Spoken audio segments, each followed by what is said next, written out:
खाती तो इतना है। अब आ रहा है ना मजा, आ रहा है ना। उससे मैं बोलती हूँ ना कि जैसा मैं बोलती हूँ करने के लिए वैसा कर लिया कर। वैसे ही मेरे कर्म फूट गए हैं जो तेरे भैया से मेरी शादी हो गई है। भाभी प्लीज खोल दो, बहुत दर्द हो रहा है, प्लीज खोल दो।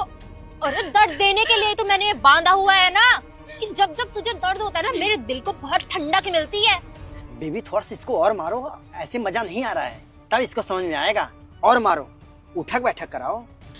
भाभी मैंने आपका क्या बिगाड़ा है जो आप मुझे अपने बाबू के साथ मिलके मार रही हो? क्या बिगाड़ा है?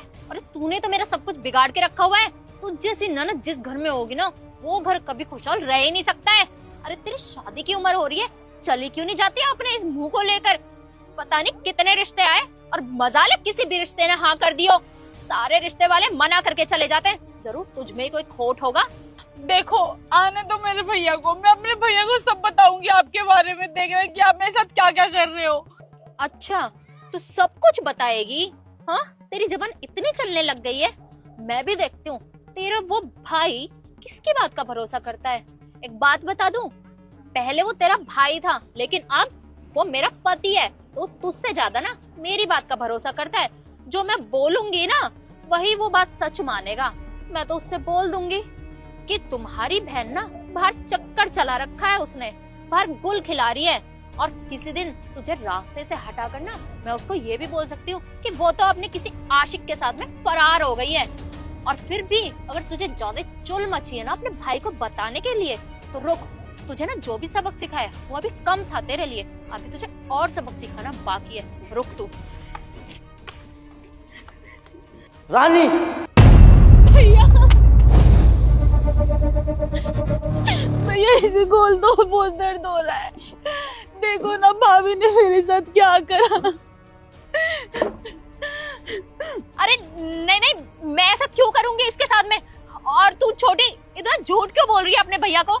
और आप मुझे एक बात बताइए, आप तो बाहर मजदूरी करने के लिए गए हुए थे ना, तो इस टाइम कैसे घर पे वापस आ गए आप? हाँ मैं मजदूरी करने गया था और मुझे किसी ने बताया कि तुम्हारी बीवी तुम्हारी बहन के साथ टॉर्चर कर रही है, पर मैंने विश्वास नहीं करा क्योंकि मेरी रानी तो ऐसे कभी कर ही नहीं सकती। और मैंने कहा सोचा चल के देख ही लेता हूँ कि सच क्या है और झूठ क्या है। और मैं यहाँ पे आया तो मुझे पता चला कि तुम झूठी हो, मक्कार हो, तुम मेरी बहन को मार रही हो, पीट रही हो। अरे नहीं नहीं मैं तुम्हें बोल रही हूँ ना कि मैंने ऐसा कुछ भी नहीं किया। तुम्हें जरूर कोई गलतफहमी हुई है। मुझे तुम कुछ बोलने का मौका दोगे तभी तो मैं कुछ बता पाऊंगी ना तुम्हें। और तुम्हें ना किसी ने कुछ जरूर गलत ही बताया है और तुम्हारी बहन भी तुमसे ना झूठ बोल रही है। ये ना मुझे शुरू से पसंद ही नहीं करती है, न जाने क्यों मेरा घर तोड़वाने की कोशिश कर रही है और ये ना तुम्हें भड़का रही है मेरे खिलाफ। रानी बहुत हुआ तुम्हारा ड्रामा, अब और ड्रामा करने की जरूरत नहीं है। मैं ना यहाँ पे बहुत देर का रखा हूँ। मैंने तुम्हारी वीडियो बनाई है कि तुम मेरी बहन को मार रही हो, पीट रही हो इस लड़के के साथ मिलकर। क्या मैंने इसलिए शादी करी थी क्या कि तुम मेरी बहन को मार सको, पीट सको? और तुमसे पूछ रहा हूँ ये लड़का कौन है? ये तो वो दूर शहर में जो वो रहते हैं ना मेरे ताऊ, उनका बेटा है और आज आया था इस तरफ तो मुझसे मिलने के लिए यहाँ आ गया, बस और कोई बात नहीं है। नहीं भैया ये इनका कोई ताऊ का लड़का नहीं है, ये इनका बॉयफ्रेंड है। ये रोज घर पे बुलाती है मुझे, मारती है, पीटती है, सारा घर का काम करवाती है। तुम्हें शर्म आ रही है? शादी के बाद भी तुमने आशिक बना रखा है। अरे थोड़ी तो शर्म कर लो, ये शर्म बेच खाई तुमने। और मेरे परिवार वाले क्या बोलेंगे मुझे कि कैसी बहू लेके आए? समाज मेरी क्या इज्जत रह जाएगी, मेरी हर जगह नाक कट जाएगी। बस करो, बहुत बोल लिया है तुमने, बहुत ज्यादा जबान नहीं चल रही है तुम्हारी आज। हाँ तुम अपनी बहन के कहने में तो बड़ी जल्दी आ जाते हो, अपनी बीवी के बारे में तो सोचते ही नहीं हो ना कि तुम्हारी बीवी भी तुम्हारी कुछ लगती है, उसका भी ध्यान रखना होता है मुझे। लेकिन नहीं, तुम तो इस बहन को ना अपनी बहुत छोटी समझते हो। दूध पीती बच्ची है ना बेचारी, 2 साल की है, इसका ही ध्यान रखना होगा तुम्हें। मेरा तो कुछ नहीं है ना। अरे मैंने तो सोचा था कि जैसे शादी से पहले मेरे होने वाला पति जो है वो एक अच्छी खासी नौकरी करता है, बिना पढ़ा लिखा होने के बावजूद वो शादी के बाद भी वही नौकरी करता रहेगा। लेकिन मुझे क्या पता था कि मेरा ये मनहूस पति शादी होते के साथ ही वो नौकरी छोड़ देगा और हमें ऐसे दिन देखने पड़ेंगे। कहाँ मैंने बड़े बड़े घर के सपने सजाए थे और यहाँ ला करके मुझे झुग्गियों में फेंक दिया है। अरे इन घरों में रहने लायक हूँ क्या मैं? हाँ मैंने ना अपने घर पे एक गिलास पानी तक का उठा के नहीं रखा था और यहाँ पे मुझे झाड़ू पोछा बर्तन और यहाँ तक कि तुम्हारी बहन की सेवा तक करनी पड़ती है। जो काम मैंने आज तक किए नहीं है ना, सारे काम यहाँ पे करने पड़ रहे हैं मुझे, जो कि मैंने कभी सपने में भी नहीं सोचा था।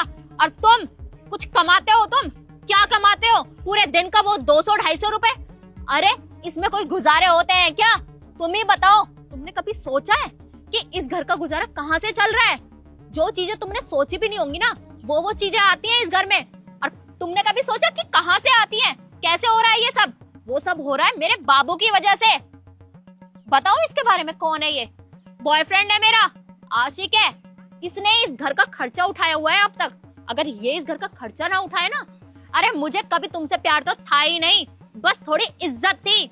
और वो इज्जत भी ना जब भी खत्म हो गई थी, जब मुझे पता चला कि तुम मुझे ऐसे घर में लेकर के रहोगे। और नहीं रहना चाहती मैं तुम्हारे साथ में, समझ में आ गई? छुटकारा चाहती हूँ मैं तुमसे।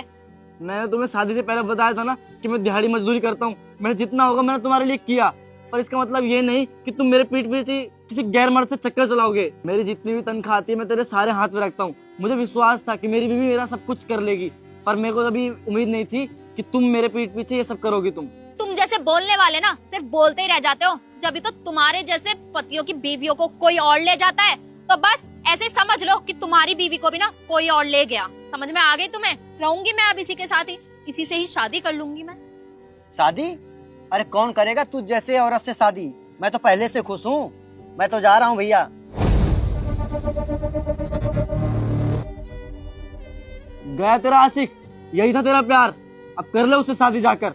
नहीं देखो प्लीज मुझे माफ कर दो, मुझसे बहुत बड़ी गलती हो गई। मुझे नहीं पता था कि वो मुझे ऐसे धोखा दे करके चला जाएगा। मैं ना तुमसे वादा करती हूँ कि आज के बाद तुम्हें शिकायत का कोई भी मौका नहीं दूंगी। मैं अच्छे से तुम्हारे साथ में रहूंगी, एक बीवी की तरह और छोटी के साथ एक अच्छी भाभी की तरह। प्लीज माफ कर दो मुझे। अरे बस, अब ये नाटक करने की कोई जरूरत नहीं है। निकल मेरे यहाँ से, और मैं रख लूंगा अपनी बहन का ख्याल खुद। निकल जाओ मेरे घर से।